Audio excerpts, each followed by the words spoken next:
All right, crim 15. Let's knock out chapter 5, police role in society. So we're going to talk a lot about, well, obviously the police and their role in society. Okay, of course, as soon as I turn this on, my dog starts choking over there and making a bunch of weird noises. So anyways, ignore her. That's not me. I don't have COVID or anything. It's just my dog going making all kinds of weird noises. So anyways, so these are the learning objectives. You can pause this if you want to read them. I'm not going to read that to you. But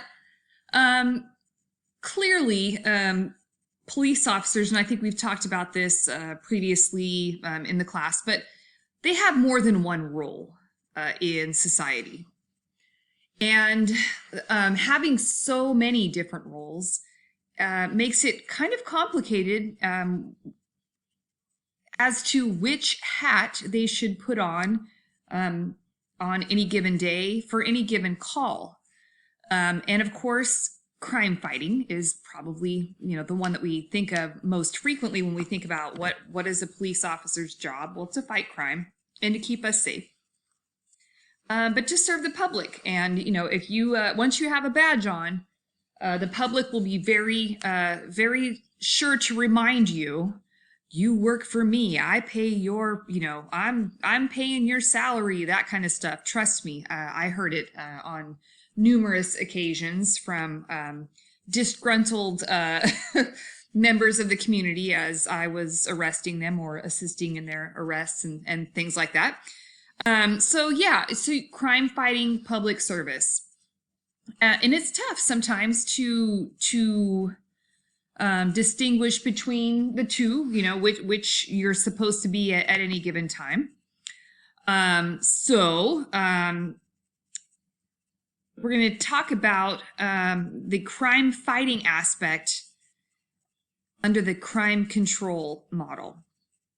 So officers are supposed to repress criminal conduct. They're supposed to keep people from breaking the law. Obviously, there's only so much they can do as to keeping people from breaking the law. Failure to enforce the law means a breakdown of order, which completely makes sense. We don't want chaos to ensue in our streets. And if laws are not enforced, that's kind of what happens. Criminal process is a positive guarantor of social freedom. Efficiency is a top priority. Police officers, unfortunately, don't have time to investigate the entire crime and solve the entire crime typically during their 8-hour shift. They got to get out there, do a quick investigation, hopefully arrest somebody, clear up the problem then and there, and move on. Emphasis is on speed and finality. They've got to resolve the issue as they can and move on. And a conveyor belt system is kind of the model, which is sad but true. And in a crime control model, there is a presumption of guilt. Now, is this the right way to look at it? Most of us would say no. But we're talking about just a crime control model. All right? Okay, so we're going to move on to a due process model. Is there a possibility for error? Do police officers make mistakes? Do victims make mistakes? Absolutely. So those are things that are important to address. Certainly that now the due process model, like I said, we were talking about crime control here. I just went to the slide before. The due process model, it's important for us to have a balance between the crime control model and the due process model so that if there is an error, there is recourse. You're able to catch an error and address it so that a person doesn't end up in prison for the rest of their lives for a crime they did not commit. Finality is not a priority. There is insistence on prevention and the elimination of mistakes. Efficiency is rejected if it involves shortcuts. So these are, again, due process model goals. Protection of process is as important as protection of innocence. And the coercive power of the state is always subject to abuse. So again, these are two kind of different concepts as to the police officer's role. Some would say that the whole concept and idea of a police officer has changed from that of it used to be the guardian type of concept to the warrior type of concept, and now back to the guardian type of concept. So what they're trying to explain here, as I understand it, is the police were starting to look a lot more like the military than they were the police. And I think a lot of people in the United States were not happy about that. And because of that, some things have more recently been changing. So I think that they are trying to take steps back in order to make police officers look less like military and more like police. I can tell you my experience as a probation officer, and I'll be honest, I always thought this was kind of silly. And I am, most of you are starting to get to know me, but I unfortunately am a little too honest a lot of the time. So of course I said this to my boss at the time. I was a campus probation officer. I worked at Hoover High School, and I was not allowed to wear my black tactical pants. They're just black pants with like they had pockets, like they're called BDUs. I could wear them anywhere else, but I couldn't wear them on my high school campus. My boss, the chief, would not let me wear my black pants on the campus because it was too intimidating. And I thought it was like just ridiculous.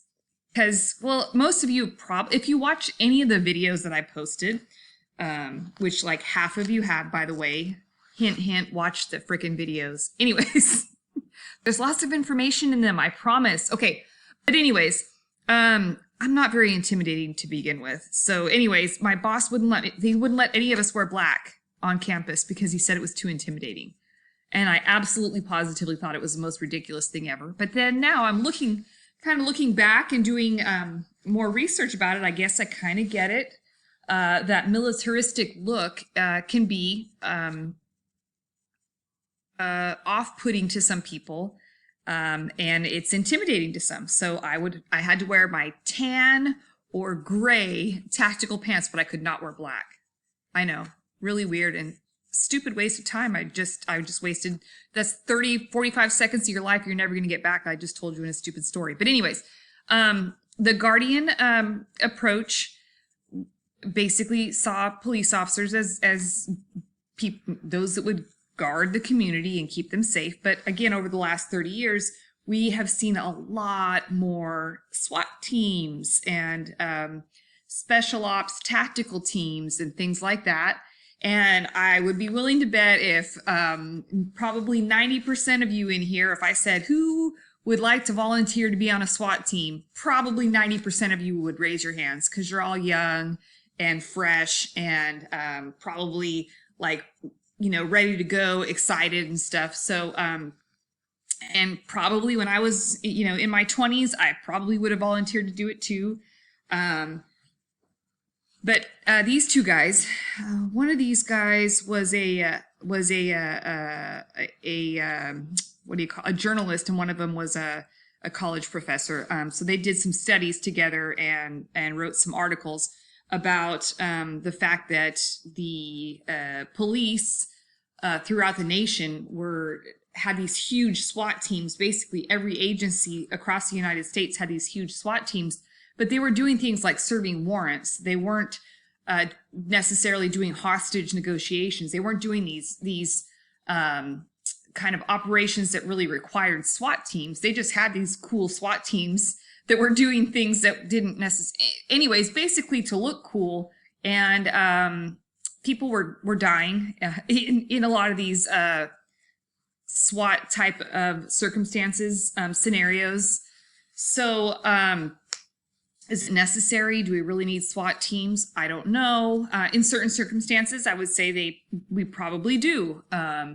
But these guys were arguing basically that, that police were becoming too militarized and becoming in too aggressive to scenarios that didn't require them. This 1033 program was basically a program where the U.S. military had a lot of extra military equipment, and they wanted to get rid of it because they were not using it for the war in Afghanistan. And they were basically decommissioning the equipment and donating it to police agencies. So sounds like President Obama said, yeah, I don't think police agencies need military equipment. So that stopped. But ultimately, what we're saying here is police have become overwhelmingly militarized. And a lot of people would like to see that change. And there are some good reasons for police to be very militaristic. But does that make for good community relations, relationships with communities? I don't know. Okay, so, and this slide kind of gives you sort of a timeline as to the origins of law enforcement and how they went from early service model to all the way down to the Patriot Act and international policing. So early on in United States history, law enforcement, they really cared how the community viewed them, and they were much more service oriented. In the 1920s, they started to get toward that whole concept of being a professional job as opposed to a blue collar job. They wanted to be seen more as professionals. 1930s to 60s, they were doing things like investigating people, dissident groups. The Red Squads in some police departments infiltrated and spied on organizations believed to be sympathetic to socialism. From the 30s, 60s, and 70s, they turned their attention to the anti-war groups. You can imagine 60s and 70s, it was Vietnam. So there were a lot of people that were against the war, and so law enforcement did have some groups that were searching out anti-war groups, and yeah, that was an interesting time. Then the church, Senator Frank Church, he led the church committee. That was in the 1970s. And they were allegedly spying on Americans, doing wiretapping, and they were people like well-known Americans like Martin Luther King Jr., who they thought were a threat to the nation's security. So yeah, interesting stuff. We all know probably about the Patriot Act. Law enforcement changed again after 9/11. So the whole goal of law enforcement kind of changed after we had a terror attack on our own soil. And then the international community, depending on what country we're talking about, there has been a lot of corruption throughout other international police agencies throughout the years. So, Ferguson Effect. All right. So, there are a lot of different ways for police officers to police. Okay, and that sounds like a very vague statement, but policing using a problem-solving policing method would be, hey, let's use the city of Fresno. Okay, in the city of Fresno, we have had a lot of shootings, okay? Certainly in 2000, in 2020. In 2020, there were a lot of shootings, a lot of homicides in 2020. So that is a problem, right? So let's say the new chief, Paco Balderrama, says, I choose the problem of murders by way of gunshot wounds, or, shooting homicides. That's the problem that we're going to try and solve. So how do we go after that? And he decided to do probation and parole searches for known gang members and people who were on probation and parole for being in possession of firearms. That was a problem, and he chose to go after that problem in a certain manner. His policing method was to go after known gang members, do searches, and to go after people who he knew had been on probation or parole for firearms offenses. Okay? Problem solving. He identified a problem. How did he solve it? He chose a specific method to solve that problem. Make sense? Okay. Predictive. Predictive policing. In the city of Fresno, again, imagine you have a huge map on your wall, and it's the city of Fresno. And every time a crime occurs, a little pin is put in the exact location on that map on your wall. And you notice, little by little, that a bunch of pins are in this one area. And you think, wow, maybe we need to focus on that area. I can predict that more crimes are going to happen in that area because a bunch of crimes have been committed in that area. Let's say vehicle thefts. A bunch of vehicle thefts have happened right around Fresno City College. You know what I'm going to do? I'm going to predict that there's going to be more theft in that area because that's what's happened over the past 12 months. And I am going to saturate that area with police officers. They're using sophisticated data to get that information and hopefully predict that crime is going to be committed there and that they will keep it from happening. And then you have the intelligence-led policing. That would be much more like emphasizing the use of confidential informants, offenders, analyzing incident reports, calls for service, surveillance, community sources of information, putting all of that information together with data analysis and making objective decisions designed to help prevent crime. So it's just another strategy based on data to decide how to use the resources a police agency has. Okay? All right. So we're going to move on to this.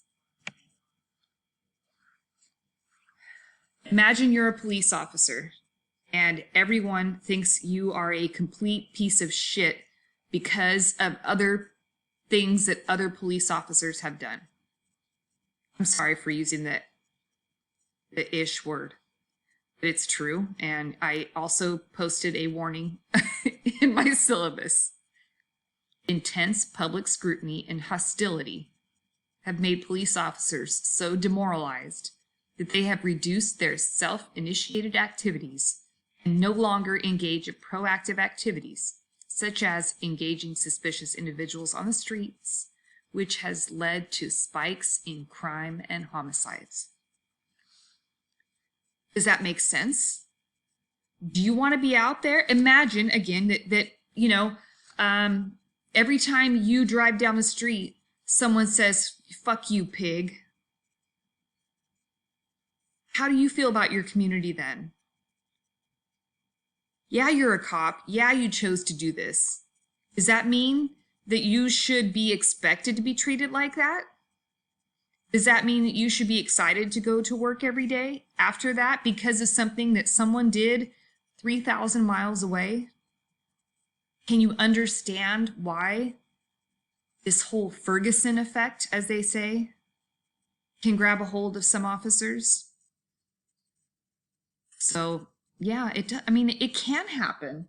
I can't tell you how many times, even as a probation officer, I got flipped off, I got called every name you could possibly imagine. I have super thick skin and I really don't care, so it didn't bother me. It doesn't bother me at all. I still went to work and I did my job every day, and I tried my best to do the best for my community and for my own family. But I also wasn't a police officer. A little bit different, you know. I didn't get it quite as bad as a police officer would. So really, it's kind of sad. Can you imagine how these officers can get demoralized? I know there are a couple of you right now that are thinking, well, that's what they signed up for. Is it really? Is that really what they signed up for? Did they sign up to get called a fucking pig every day and to get shot at? I don't know. I mean, maybe. Again, sorry for the language again, but I warned you. Okay, power and discretion. Yes, this is kind of a scary thing. Police officers do have all of this. They have authority. They have power. You can read all this stuff. Persuasion. Police are one of the very few police officers, one of the very few jobs where you are allowed to use physical force to get someone to do what you need them to do. And then discretion, authority to make a decision between two or more choices. These are all things that police officers have. And if they're not in the business for the right reasons, these things can be really dangerous. If they are in it for the right reasons, these things can change people's lives in a good way or a bad way, but in a good way. Discretion. I mean, think about, how many of you have maybe had a brush with the cops? Maybe they let you go. How did that change your life? Where would you be right now if they hadn't? Each of us we should feel protected. None of us should be scared to death when we are, just because there's a police officer around. Police power should be circumscribed to the minimum necessary to meet the goals of protection. What the heck does that mean?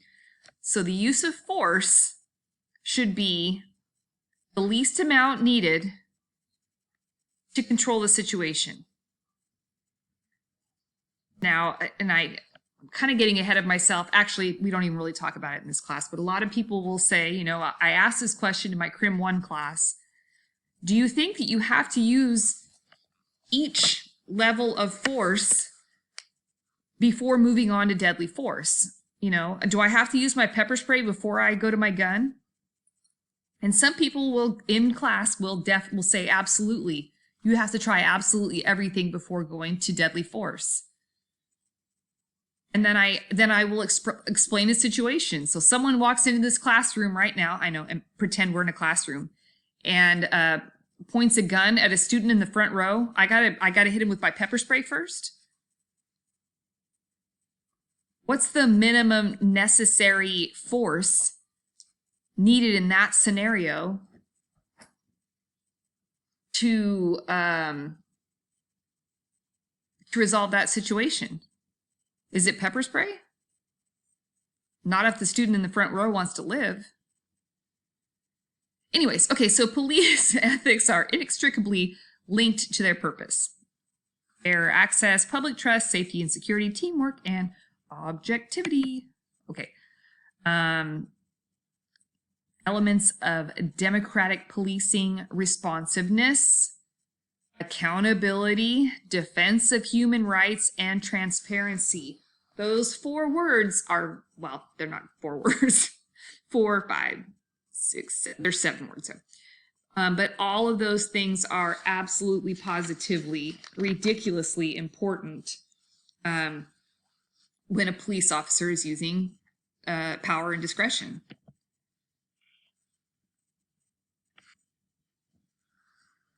And this slide is almost the same thing. So we're just going to move on because I did go kind of long. And I'm going to keep going because, okay, so discretion, the authority to make a decision between two or more choices, and duty, required behavior or action that is the responsibilities, that is the responsibilities that are attached to a certain role.